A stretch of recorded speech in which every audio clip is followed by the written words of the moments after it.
నమస్కారం city news తెలుగుకి స్వాగతం. ముందుగా ముఖ్యాంశాలు. కొనసాగుతున్న అసెంబ్లీ బడ్జెట్ సమావేశాలు. డిప్యూటీ స్పీకర్ గా రఘురామకృష్ణంరాజు ఏకగ్రీవ ఎన్నిక.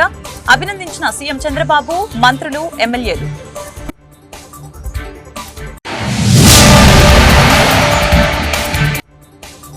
అసెంబ్లీ సాక్షిగా నా తల్లిని అవమానించారు. టీడీపీ నేతలపై అసభ్యకర పోస్టులు పెడుతున్నారు. జగన్ అసెంబ్లీకి ఎందుకు రావటం లేదు? మంత్రి లోకేష్ వ్యాఖ్యలు.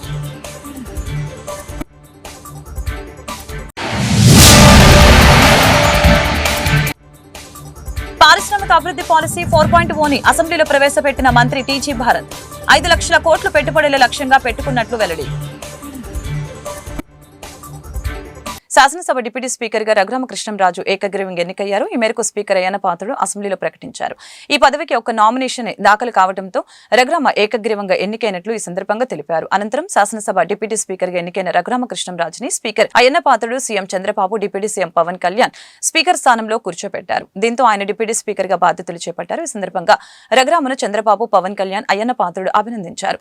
అనంతరం టీడీపీ, బీజేపీ, జనసేన ఎమ్మెల్యేలు స్పీకర్ స్థానం వద్దకు వెళ్లి ఆయనకు అభినందనలు తెలిపారు. డిప్యూటీ స్పీకర్గా పనిచేయడం మనందరికీ కూడా ఆనందదాయకం. మరి చంద్రబాబు నాయుడు గారి ఆశీస్సులతో రాజుగారు ఇంకా బ్రహ్మాండంగా పనిచేసి చిరస్థాయిగా మీ పేరు ఉండిపోయే విధంగా పనిచేసే అవకాశాన్ని భగవంతుడు మీకు ఇవ్వాలని చెప్పి మనస్ఫూర్తి కోరుకుంటూ మీకు శుభాకాంక్షలు తెలియజేస్తున్నాం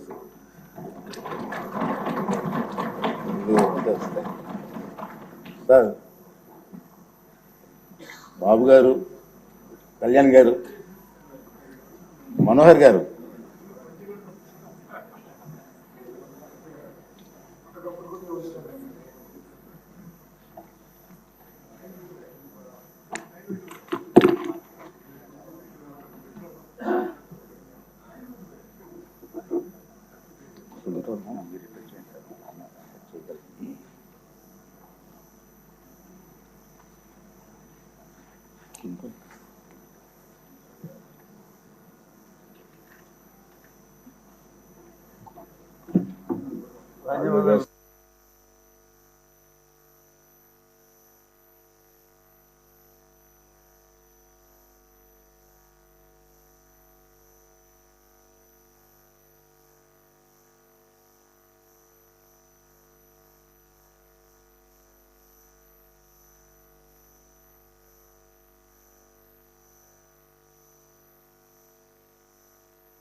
రెండు 2024-29 మధ్యకాలంలో 5 లక్షల కోట్ల పెట్టుబడులు లక్ష్యంగా పెట్టుకున్నామని రాష్ట్ర పరిశ్రమల శాఖ మంత్రి టీజీ భరత్ తెలిపారు. ఏపీ పారిశ్రామిక వృద్ధి పాలసీ 4.0ని టీజీ భరత్ శాసనసభలో ప్రవేశపెట్టడం జరిగింది. ఇటీవల దుబాయ్లో జరిగిన పారిశ్రామికవేత్తల సదస్సులో ఏపీ సానుకూలతను గురించి వివరించామని తెలిపారు. ప్రత్యేకించి 83,000 కోట్ల విదేశీ పెట్టుబడులు ఆకర్షించాలనే లక్ష్యంగా పెట్టుకున్నట్లు తెలిపారు. ఏరోస్పేస్, ఈవీలు, బయోటెక్నాలజీ, పునరుత్పాదక విద్యుత్, సెమీ కండక్టర్ పరిశ్రమలు ఏపీకి తీసుకువచ్చేలా ప్రయత్నాలు చేస్తున్నామని తెలియజేశారు. మనకి లాస్ట్ 10 years లో sir just 2.94 lakh crore investments ground అయినాయి సార్. మనకి ఈ టార్గెట్ ఎంత పెట్టుకున్నామంటే సార్ దాదాపు 5 lakh crores నెక్స్ట్ 5 years లో సాధించాలా అని చెప్పి ఉద్దేశంతో మనము ప్లాన్ చేయడం జరిగింది సార్. అలాగే 83,000 crores ఫారెన్ డైరెక్ట్ ఇన్వెస్ట్మెంట్ నుంచి కూడా తేవాలని చెప్పి ఉద్దేశం ఉంది సార్. 5 lakhs జాబ్ క్రియేట్ చేయాలనేది కూడా ఈ పాలసీలో మన ఉద్దేశం, టార్గెట్ పెట్టుకోవడం జరిగింది. అలాగే 175 కాన్స్టిట్యున్సీస్ లో ఇండస్ట్రియల్ పార్క్స్ కూడా క్రియేట్ చేయాలని చెప్పి ఇది మన టార్గెట్ సార్. దీని అప్రోచ్ ఎట్లా అంటే మనము ఒకటి సస్టైనబుల్ సెక్టర్స్ వచ్చి మనకు ఉన్నాయి సార్. కొన్ని సస్టైనబుల్ సెక్టర్స్ వచ్చి automobile, engineering, pharma and life sciences, textiles, apparels and footwear, metals and alloys, chemicals and petrochemicals, food processing, medical devices, blue economy, furniture, ఇవన్నీ సస్టైనబుల్ సెక్టర్స్. ఇవన్నీ కూడా మన స్టేట్ లో ఆల్రెడీ కొద్దిగా ఎకో సిస్టమ్ బిల్డ్ అయింది. So these are there. Propelling sectors వచ్చి sir aerospace, defence and drones, electrical vehicles and battery, biotechnology, toys, green and renewable energy, ports and logistics, semiconductors and electronics, shipbuilding, specialty steel, MRO. ఇవి మనము ఆశిస్తున్నాం sir next 5 years లో ఇట్లాంటి industries కూడా ఇక్కడ కావాలనే ఉద్దేశంతో అది ప్లాన్ ఆఫ్ యాక్షన్ కూడా క్రియేట్ చేయడం జరుగుతూ ఉంది సార్. సో మనకి ఇవన్నీ అది ఒక పాయింట్ అయితే next reducing cost of production. ఎందుకంటే ఇప్పుడు ఉండే ప్రపంచంలో కాంపిటేటివ్ వరల్డ్ లో మనం ఎట్లా కాస్ట్ ఆఫ్ ప్రొడక్షన్ తగ్గించుకోవాలా అని వర్క్ చేస్తే ఫెసిలిటీస్ అన్ని కూడా మనకి పోర్ట్ దగ్గర ఏది పోర్ట్ దగ్గర ఉండేది ఇండస్ట్రియల్ పార్క్స్ ఏవి పెడితే బాగుంటుంది, లేదంటే ఎక్కడైతే అవైలబిలిటీ ఉండే న్యాచురల్ రిసోర్సెస్ ఏమున్నా అట్లాంటివి పెట్టినాము అంటే ఆ ప్లాంట్స్ కి కాస్ట్ ఆఫ్ ప్రొడక్షన్ తగ్గేదానికి ఉంటుంది. తర్వాత మెయిన్ స్పీడ్ ఆఫ్ గతంలో శాసనసభ సాక్షిగా తన తల్లిని వైసీపీ సభ్యులు అవమానించారని మంత్రి లోకేష్ అన్నారు. బడ్జెట్ సమావేశాల 3వ రోజు ఆయన శాసన మండలిలో మాట్లాడారు. సీఎం చంద్రబాబును ఉద్దేశించి వైసీపీ సభ్యులు చేసిన వ్యాఖ్యలపై లోకేష్ తీవ్ర ఆగ్రహం వ్యక్తం చేశారు. శాసనసభ సాక్షిగా నా తల్లిని అవమానించిన తర్వాతే ఆవేదనతో ఆయన ప్రతిజ్ఞ చేసి వెళ్లిపోయారని తెలియజేశారు. టీడీపీ నేతలపై మళ్లీ ఇవాళ అసభ్యకర పోస్టులు చేస్తున్నారు. మాట్లాడాలని అనుకుంటే మేము మాట్లాడగలం. ఏనాడు జగన్ కుటుంబం గురించి ఒక్క మాట కూడా మేము మాట్లాడలేదని తెలిపారు. నా తల్లిని అవమానించిన వారికి ఎన్నికల్లో టికెట్లు ఎలా ఇచ్చారు అని లోకేష్ నిలదీశారు. నాకు తెలిసినంత మీరు ఎమ్మెల్యే కాదనుకుంటప్పుడు చంద్రబాబు నాయుడు గారు హౌస్ కు వచ్చారు, శాసనసభ సాక్షిగా నా తల్లిని అవమానించారు అధ్యక్ష. అది గుర్తుపెట్టుకోండి. మీరు గౌరవ సభతో వస్తున్నారు, నా తల్లిని అవమానించారు. ఈ రోజు మీరు కావాలని పోస్టులు కూడా అక్కడ పెడుతున్నారు. నా తల్లిని అవమానించారు. ఆ రోజు మీకు గుర్తురాదా? ఎన్ని ఎక్కడ అవమానించారు సార్? ఎక్కడ అవమానించలేదు. మీరు ఎట్లా మాట్లాడారో మీరు ఉన్నారా హౌస్లో? మీరు ఉన్నారా హౌస్లో? మీరు ఉన్నారా హౌస్లో? ఆ రోజు కూర్చోండి. నా తల్లిని అవమానించారు. హౌస్లో షర్మిల గారిని అవమానిస్తారు, విజయలక్ష్మి గారిని అవమానిస్తారు, నా తల్లిని అవమానిస్తారా? ఏం గుర్తురాదా మీకు? అదే ఒక్క నిమిషం నేను కూడా మాట్లాడవచ్చు. గుర్తుపెట్టుకో, ఒక్క నిమిషం నేను మాట్లాడండి. ఏ నోరు మేము మాట్లాడలేదు. కూర్చోండి. ఏ నోరు జగన్మోహన్ రెడ్డి గారి కుటుంబం గురించి మేము ఏనాడు మాట్లాడా? మేము ఏనాడు మాట్లాడా? మా సభ్యులు ఏనాడు మాట్లాడా? కూర్చోండి. శాసనసభ సాక్షిగా మా తల్లిని అవమానిస్తే కూర్చోమంటారా? కూర్చోమంటారా? 25 రోజులు చంద్రబాబు నాయుడు గారు ప్రతిరోజు హౌస్కి వచ్చారు, ప్రతిరోజు హౌస్ మాట్లాడు. సింగల్ మాట్లాడు. సింహంగా గుర్తుపెట్టు. సింగల్ మాట్లాడు. పోరాడారు. ఆ రోజు మా తల్లి అవమానించారు కనుక బాధ వచ్చేలాక సభ బైకాట్ చేసి బయటికి వెళ్ళారు. కానీ ఎమ్మెల్యేలు ఉన్నారు ఇక్కడ. నిమ్మల రామారెడ్డి గారు వెళ్ళారు, స్వామి గారు ఉన్నారు, ఇతర గొట్టపల్లి రవి గారు వెళ్ళారు. అది మాకున్న చిత్తశుద్ధి అండి. ఈ రోజు మీ ఎమ్మెల్యేలు ఎందుకు రావట్లేదు అని అడుగుతున్నా. 10 మంది జగన్మోహన్ రెడ్డి కాకుండా, జగన్మోహన్ రెడ్డి గారు కాకుండా 10 మంది ఉన్నారు, రాలేదు. మా తల్లిని అవమానిస్తే ఏది కూర్చోమంటారు? ఇంకా మాట్లాడతాం. మేము మనుషులు కాదా? సొంత తల్లి అవమానించారు సార్ ఆ రోజు. మాకు కూడా కూర్చోమంటారు. అయితే తెలియకుండా ఏదంటే అది మాడితే ఎట్లా అధ్యక్ష? ఎందుకు బైకాట్ చేస్తారో మాకు తెలుసు. మీరు అక్కడే కూర్చోండి. సార్ అధ్యక్ష సమర్థించట్లేదు అంటారు. ఒక్క నిమిషం. ఇప్పుడు సమర్థించట్లేదు అంటారు. ఎవరైతే ఆ రోజు అవమానించారో టికెట్ ఇచ్చారు కదా అధ్యక్ష. మళ్ళీ సమర్థిస్తాం కాదా అది? ఎవరైతే మా తల్లిని అవమానించారో వాళ్ళకి మళ్ళీ టికెట్ ఇచ్చారు, వాళ్ళు ఓడిపోయారు, అది డిఫరెంట్ స్టోరీ. బట్ టికెట్ ఇచ్చినప్పుడు సమర్థిస్తాం కాదా అధ్యక్ష? అది బాలలంతా పాఠశాలలోనే ఉండాలి, వారి హక్కుల్ని పరిరక్షించాలని బాపట్ల జిల్లా కలెక్టర్ జె వెంకటమురళి తెలియజేశారు. బాలల దినోత్సవం సందర్భంగా బాపట్ల పట్టణంలో నిర్వహించిన ర్యాలీలో జిల్లా కలెక్టర్ గురువారం జెండా ఊపి కార్యక్రమాన్ని ప్రారంభించారు.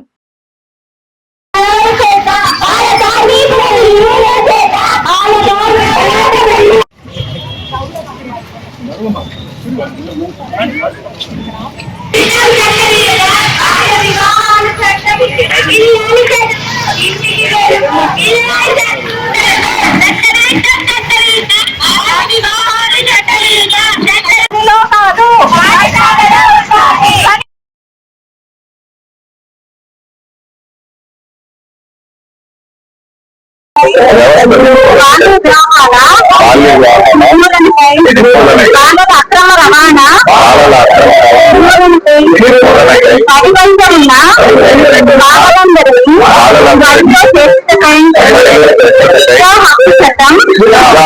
అమలుపై బాలలపై జరుగుతున్న అత్యాచారాలను వ్యతిరేకిస్తూ బాలల హక్కుల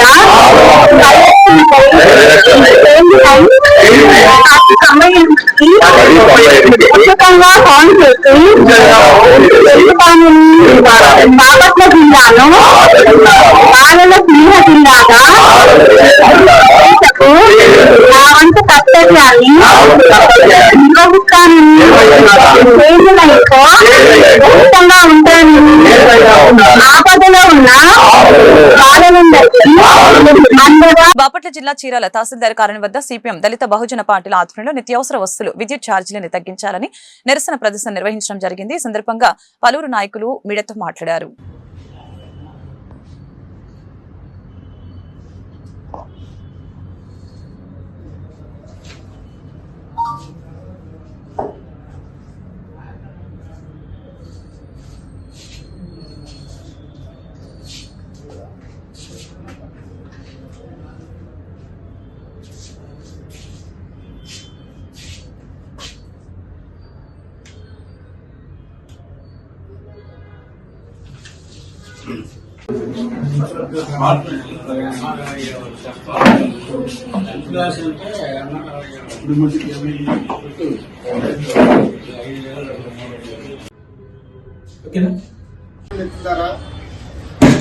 మిత్రులారా, అందరికీ మిత్రులందరికీ జై భీమ్. మిత్రులారా, ఈ రోజు చూడండి ఎంత కారణమో.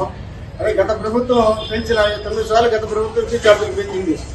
అప్పుడు ఏమన్నారంటే బాధుడే బాధ అన్నారు. ఇప్పుడు ఇది ప్రజాప్రభుత్వం. ప్రజాప్రభుత్వంలో కూడా ప్రజల మీద భారం వేయటం చాలా తప్పైంది. కరెంట్ బిల్లు ప్రభుత్వం అంటే 1100, 1500 ఎక్కడ చూసినా తగ్గట్లా. దీనిపై కూడా వెంటనే రాష్ట్ర ప్రభుత్వం స్పందించాలి. వెంటనే పెంచిన విద్యుత్ ఛార్జీలు తగ్గించాలి. అలాగే నిత్యావసర ధరలు ఆకాశాన్ని అంటుకున్న ఈ రోజున ఏది కొనాలన్నా కందిపప్పు కానీ మినపప్పు కానీ పచ్చి ఏదైనా సరే ఒక సామాన్యుడు కొనాలంటే కొన్ని పరిస్థితులు లేదు. దీన్ని కూడా అదుపులోకి తేవాల్సిన బాధ్యత ప్రభుత్వానికి ఉంది. దీనిపై కూడా వెంటనే రాష్ట్ర ప్రభుత్వం స్పందించి నిత్యావసర ధరలు పేద మధ్య ప్రజలకి అందుబాటులో చర్యలు తీసుకోవాలి. అలాగే ఈ కరెంట్ ఛార్జీలు కానీ ఇప్పుడు ఛార్జీలు వెంటనే రద్దు చేయాలి. అలాగే ఈ స్పాట్ మీటర్లు వెంటనే రద్దు. ఆనాడు స్పాట్ మీటర్లు పెట్టేటప్పుడు ఈ కూటమి ప్రభుత్వం మేము అధికారంలోకి వస్తే కరెంట్ ఛార్జీలు పెంచము. గత ప్రభుత్వం విపరీతంగా భారాలు వేసింది. మేము వస్తే అవసరమైతే తగ్గిస్తాము అని చెప్పని కూడా చెప్పారు. కానీ ఈరోజు దానికి భిన్నంగా ఇప్పటికే 11,000 కోట్ల రూపాయలు 7,000 కోట్ల రూపాయలు అమల్లోకి తీసుకొచ్చారు. డిసెంబర్ నుంచి ఇంకొక 11,000 కోట్ల రూపాయలు పెంచడానికి సిద్ధం చేశారు. అంటే మొత్తం ప్రజల మీద భారం వేయడానికి సిద్ధం చేశారు. ఇస్తే ఈరోజు 3 సిలిండర్లు అని చెప్పని ప్రారంభించారు. 3 సిలిండర్ ఈరోజు రాష్ట్ర ప్రభుత్వం ఎన్నికల ముందు కూటమి ప్రభుత్వంగా ప్రజలపైన ఎలాంటి భారాలు వేయబో అని చెప్పారు. మరీ ముఖ్యంగా విద్యుత్ ఛార్జీలు పెంచబోవని చెప్పారు. ఈరోజు 11,900 కోట్ల రూపాయలని విద్యుత్ భారాలని ట్రూ-అప్ ఛార్జీలు పేరుతో ప్రజలపైన భారాలు మోపుతా ఉన్నారు. ఇంకొక వైపున స్మార్ట్ మీటర్లు. బాపట్ల జిల్లా పంగలూరు మండలంలో అక్రమంగా విద్యుత్ వాడుతున్న వారిపై జిల్లా విజిలెన్స్ అధికారులు దాడులు చేపట్టారు. ఈ దాడుల్లో మీటర్ లేకుండా విద్యుత్ వాడుతున్న 2ని, అనుమతి లేకుండా విద్యుత్ వాడుతున్న 6 మీటర్ ఉండి బైపాస్ చేసి విద్యుత్ వాడుతున్న 2ని, అధిక లోడ్ వాడుతున్న 64 మందిని గుర్తించడం జరిగింది. మొత్తంగా 74 మందిపై 2,84,000 రూపాయలని అపరాధ రుసుంగా విధించారు.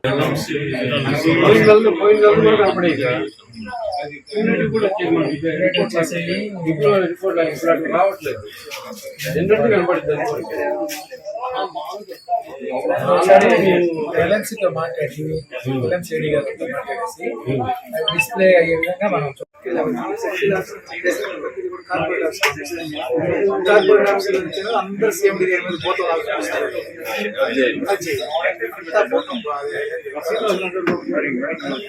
కాంట్రాక్ట్ ద్వారా చేయించాలంటే ఆర్గనైజేషన్ చేస్తారు. సరే మన న్యూస్ అప్లికేషన్స్ కంటే రిక్వైర్మెంట్ చేసాం సార్. ఇవన్నీ కూడా శాంక్షన్ ముఖ్యంగా ఏంటంటే లైన్స్ షిఫ్టింగ్ స్కూల్స్ మీద లైన్స్ ఇది ఒకటి మన దృష్టి తీసుకొస్తాం. Next long barrel services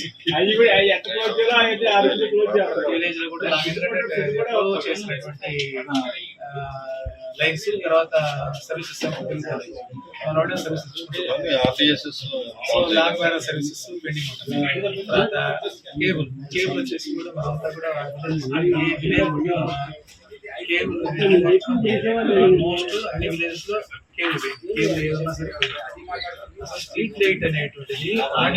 Bapatla జిల్లా చీరాలలో తెలుగుదేశం పార్టీ పట్టణ అధ్యక్షులు గజవల్లి శ్రీనివాసరావు ఆధ్వర్యంలో సినీ నటుడు పోసాని కృష్ణమురళిని తక్షణమే అరెస్టు చేయాలంటూ చీరాల 1వ పట్టణ పోలీస్ స్టేషన్ లో ఫిర్యాదు చేశారు. ఈ సందర్భంగా ఆయన మాట్లాడారు. సినీ నటుడు పోసాని కృష్ణమురళి టీడీపీ చైర్మన్ ఇతర సభ్యుల్ని శ్రీవారి భక్తుల్ని ఉద్దేశించి చేసిన అనుచిత వ్యాఖ్యల్ని తీవ్రంగా ఖండిస్తున్నట్లు తెలిపారు. అతన్ని తక్షణమే అరెస్టు చేసి కఠినంగా శిక్షించాలని డిమాండ్ చేస్తున్నట్లు తెలిపారు. అరెస్ట్ చేయాలి పోసాని. అరెస్ట్ చేయాలి పోసాని కృష్ణమురళిని. అరెస్ట్ చేయాలి పోసాని కృష్ణమురళిని. పోసాని కృష్ణమురళిని వెంటనే అరెస్ట్ చేయాలి. పోసాని కృష్ణమురళిని వెంటనే అరెస్ట్ చేయాలి. అనుచిత వ్యాఖ్యలు చేసిన కృష్ణమురళిని వెంటనే అరెస్ట్ చేయాలి. పోసాని కృష్ణమురళిని. బాపట్ల జిల్లా వేమూరు నియోజకవర్గం మండల కేంద్రం అమృతులలోని శాఖ గ్రంథాలయంలో 57వ జాతీయ గ్రంథాలయ వారోత్సవాలు వేడుకల్ని గ్రంథాలయ నిర్వాహకులు పి శ్రీదేవి ఆధ్వర్యంలో ఘనంగా నిర్వహించడం జరిగింది. తొలుత భారత తొలి ప్రధాని జవహర్లాల్ నెహ్రూ స్వాతంత్ర సమరయోధులు చరణు రామస్వామి చౌదరి విగ్రహాలకి పూలమాలలు వేసి ఘనంగా నివాళులర్పించారు. కార్యక్రమంలో చరణు రాజేంద్ర ప్రసాద్, కొత్తపల్లి రవీంద్రబాబు, విద్యార్థులు తదితరులు పాల్గొన్నారు.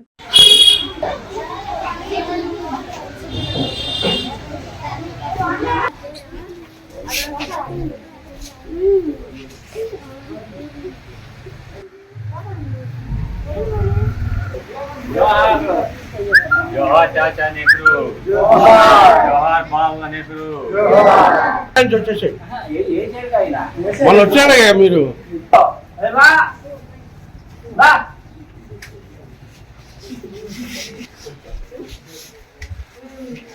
అమ్మాయి వాళ్ళు ఏంటి అయ్యాక మనం చూడలేదు.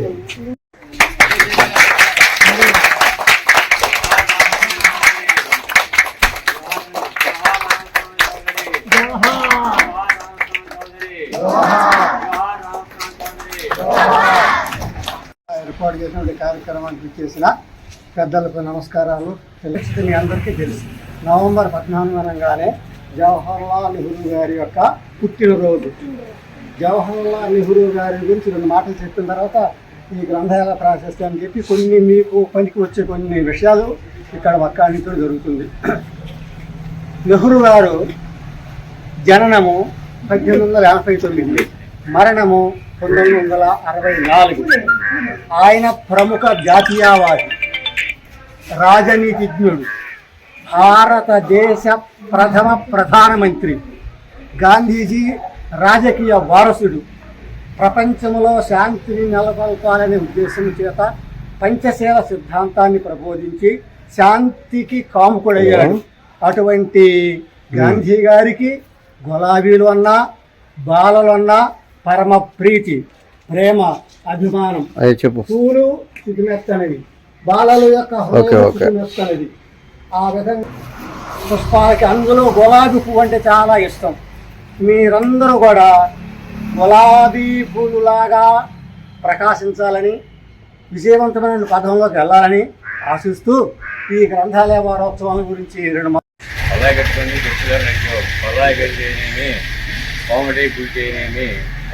బాపట్ల జిల్లా కర్లపాలెం మండలంలో ఉపాధ్యాయ సంఘాలైన యూటీఎఫ్ లో నూతన కార్యవర్గం ఎన్నిక స్థానిక యూటీఎఫ్ ఆఫీస్ లో బుధవారం రాత్రి జరిగింది. నూతన కార్యవర్గానికి ఎన్నికల అధికారిగా జిల్లా యూటీఎఫ్ శాఖ ప్రతినిధి ఎం వెంకటేశ్వర రెడ్డి సమక్షంలో జరిగింది. ఈ సమావేశంలో యూటీఎఫ్ నాయకులు మీడియాతో మాట్లాడారు.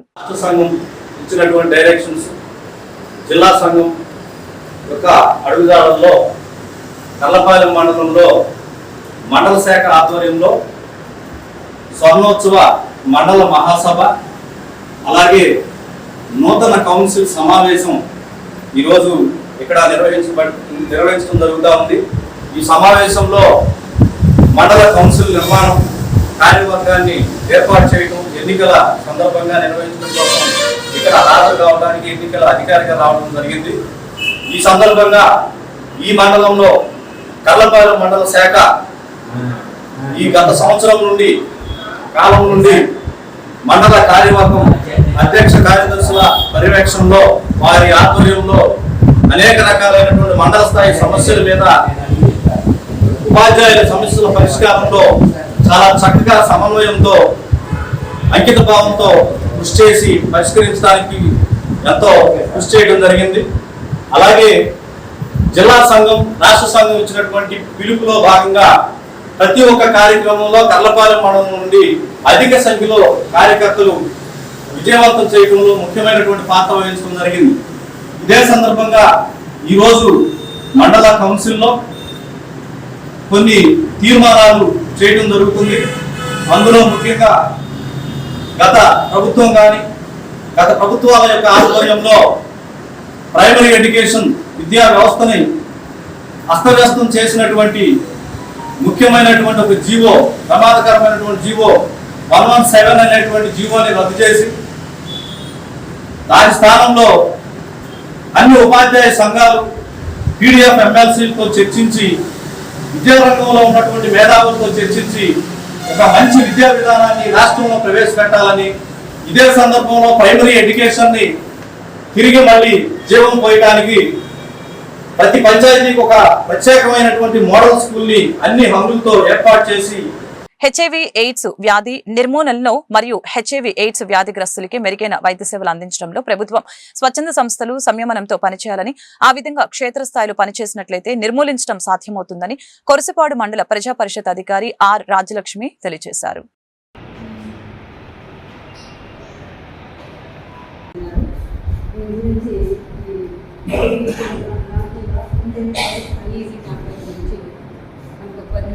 టైం కావాలని చెప్తారు. వినండి. నా పేరు బివి సాగర్. నేను ఆంధ్రప్రదేశ్ ఎయిడ్స్ కంట్రోల్ సొసైటీ దాంట్లో ప్రాజెక్ట్ డైరెక్టర్ పనిచేస్తున్నాను. బాపట్ల ప్రకాశం జిల్లా హెల్ప్ ఎన్జిఓతో కలిపి హెల్ప్ డే మేనేజ్మెంట్ తరఫున ఆంధ్రప్రదేశ్ రాష్ట్ర ప్రభుత్వం ప్రత్యక్ష కార్యక్రమాన్ని చేపట్టింది. ఆగస్టు 1 నుంచి డిసెంబర్ 1 వరకు. డిసెంబర్ 1 అంటే అంతర్జాతీయ ఎయిడ్స్ దినం సందర్భంగా దీని ముఖ్య లక్ష్యం మీకు తెలుసా ఐఈసీ క్యాంపెయిన్. ఎందుకు ఈ కార్యక్రమాన్ని చేపట్టిందంటే దేశంలో కానీ రాష్ట్రంలో కానీ 2030 నాటికి హెచ్ఐవి ఎయిడ్స్ బాధితులు అనేవాడు ఉండకూడదు. హెచ్ఐవి ఎయిడ్స్ అనేది ఏ ఒక్కరు కూడా సోకకూడదు. రోజు రోజుకి అది హెచ్ఐవి ఎయిడ్స్ అనేది శాపకంగా నీరులాగా అది వ్యాధి సోకుతుంది. మాకు నెలకు వచ్చేసరికి ఇంచుమించుగా 150 కేసులు వస్తున్నాయి. యువత ఎక్కువ ఉంటారు. దీన్ని అంతిమంగా మనం అంతమొందించాలన్నా, నిర్మూలించాలన్నా, నియంత్రించాలన్నా కూడా దీని యొక్క విషయాలను ప్రజల్లో తీసుకెళ్ళి అన్ని వర్గాల ప్రజలకి, కాలేజీ స్టూడెంట్స్కి, సర్పంచ్లకి, ఎంపీటీసీలకి, అన్ని రకాల వర్గాల సమాజంతో మమైపోయిన అన్ని డిపార్ట్మెంట్ వారికి ఈ వ్యాధి ఎలా వస్తుంది, వస్తే రాకుండా ఏం చేయాలి, ఒకవేళ ఆ వ్యాధి వస్తుంటే వచ్చిన వాళ్ళు ఎటువంటి పరిస్థితుల్లో ఉన్నారని చెప్తే కానీ ఇది నిర్మూలించడం సాధ్యం కాదనేది ప్రభుత్వం, మన గౌరవ ముఖ్యమంత్రి గారు, రాష్ట్ర మంత్రివర్యులు అందరూ కూడా నిర్ణయం చేశారు. ఎయిడ్స్ కంట్రోల్ సొసైటీ వారు ఇప్పుడు మనకి ఆంధ్రప్రదేశ్లో 4,50,000 మంది ఎయిడ్స్ పేషెంట్లు ఉన్నారు. ప్రస్తుతానికి 4,00,000 మంది, 56 మంది మందులు వాడేవాళ్ళు ఉన్నారు. ఇంచుమించుగా ప్రతి ఏఆర్టీ సెంటర్కి ప్రతి నెల 100 కేసులు తక్కువ రాదు. ఇది ఏ విధంగా వస్తుందో చాలా మంది తెలియక అప్పట్లో ఉండి వస్తుంది. పల్నాడు జిల్లా ఎస్పీ కంచి శ్రీనివాసరావు ఆదేశాల మేరకు నర్సరావుపేట పల్నాడు బస్టాండ్ నందు ఆకస్మిక వాహనాల తనిఖీ నిర్వహించారు. Narasaraopet traffic CI CH Lokanatham ప్రస్తుతం నర్సరావుపేట రూరల్ స్టేషన్ నందు వాహన చోరులని అదుపులోకి తీసుకుని రిమాండ్కి పంపిన నేపథ్యంలో ఆకస్మిక వాహనాల తనిఖీలు ఎస్పీ ఆదేశించడం జరిగింది.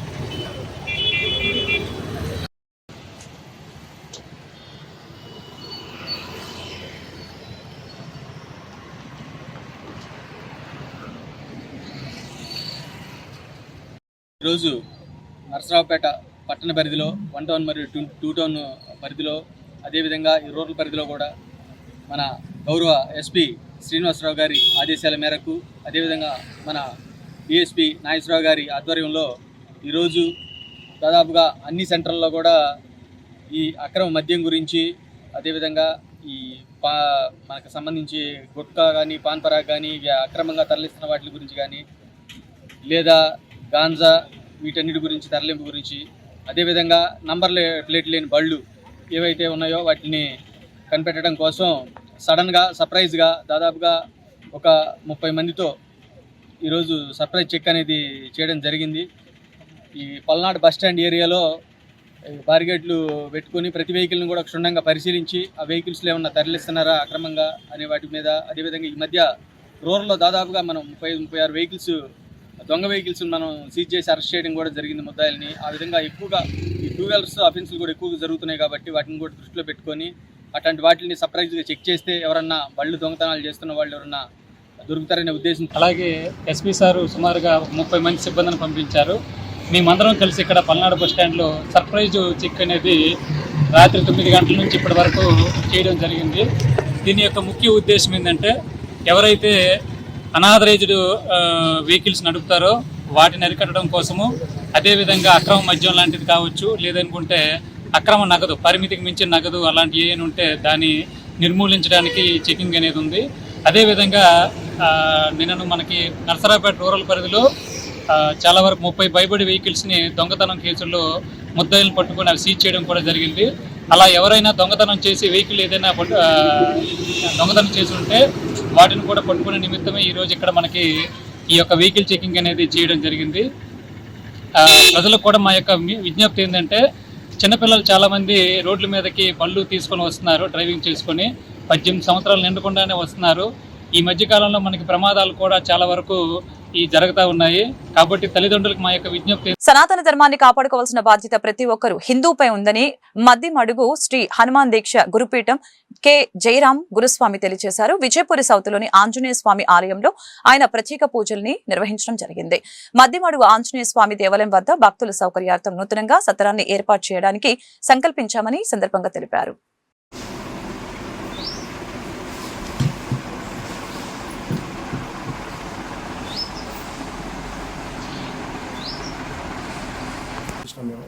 స్వామివారి స్వప్నంలో చెప్పిన తర్వాత స్వామివారి స్వప్నంలో చెప్పిన తర్వాత మేము మాలాదాన చేయడం స్టార్ట్ చేయడం జరిగింది. దాని తర్వాత ఇప్పుడు అంచెలంచెలుగా 92 మేము మాల స్టార్ట్ చేసి 12 మంది దిగి స్టార్ట్ చేసినాము. అది అంచెంచెలుగా ఇప్పటికి 35 సంవత్సరాలకు దాదాపు 2 లక్షల మంది ఆంజనేయ స్వామి మాలాదానం చేస్తున్నారు.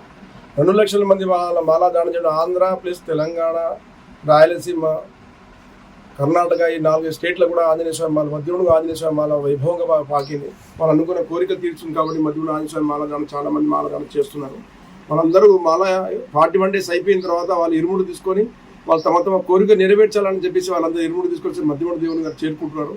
అక్కడ దేవస్థానం దగ్గర అంత దట్టమైన అడవి ప్రాంతం ఉంది కాబట్టి అక్కడ ఫెసిలిటీస్ ప్రభావం ఇబ్బంది ఉంది కాబట్టి దానికి మేము ఆంజనేయ సేవా సంస్థకి ఎకరా ల్యాండ్ ఉన్నాం. అక్కడ ఎకరా ల్యాండ్ కొనుక్కుని అక్కడ సత్రం ఏర్పాటు చేయాలని చెప్పేసి ఒక 1000 మంది పండుకోవడానికి చేయడానికి ఒక సత్రం ఏర్పాటు చేసి 15 బాత్రూమ్స్ ఏర్పాటు చేసి జనానికి సేఫ్టీగా వచ్చిన జనానికి భగవంతుని స్నానం చేసుకొని మంచి భగవంతుని వాళ్ళకి సేవ చేసుకోవడానికి, భగవంతు దర్శనం చేసుకోవడానికి, నైట్ అక్కడ పండుకోవడానికని హనుమాన్ సేవా సంస్థకి అక్కడ ఏర్పాటు, హనుమాన్ శక్తి జానకి ఏర్పాటు చేస్తున్నాం. కాబట్టి అది ముంచులో పెట్టుకొని ఇప్పుడు కొన్ని గ్రామం కూడా ఇక్కడ మా ఆంజనేయ స్వామి మాలాదాన్ని ఎక్కడ చేస్తున్నారు వాళ్ళకి ఆశీర్వాదం ఇచ్చుకుంటూ హనుమాన్ దీక్ష విధానంలో వాళ్ళకి చెప్పుకుంటూ ఇంకా దీక్ష విధానాలు ఇంకా ఇంప్రూవ్ చేయాలి.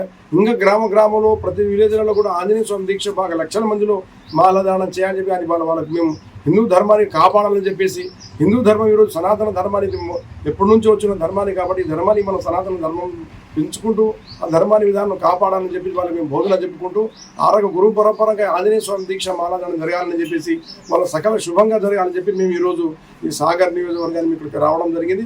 ఇక్కడ చాలా మంది మా శిష్యులు ఉన్నారు, ఇక్కడ మాలాదానం చేసిన వాళ్ళు ఉన్నారు.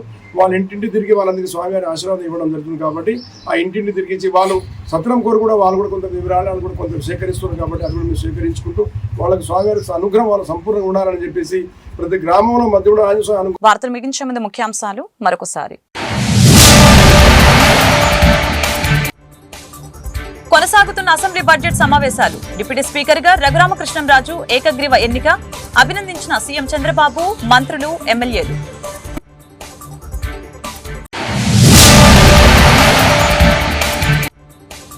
అసెంబ్లీ సాక్షిగా నా తల్లిని అవమానించారు. టీడీపీ నేతలపై అసభ్యకర పోస్టులు పెడుతున్నారు. జగన్ అసెంబ్లీకి ఎందుకు రావటం లేదు? మంత్రి లోకేష్ వ్యాఖ్యలు.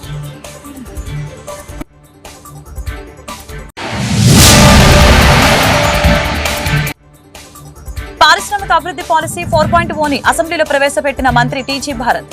5 లక్షల కోట్లు పెట్టుబడుల లక్ష్యంగా పెట్టుకున్నట్లు వెల్లడి. ఈ వార్తలు ఇంతటితో సమాప్తం. మరొక బులెటిన్ మళ్ళీ కలుద్దాం. నమస్కారం.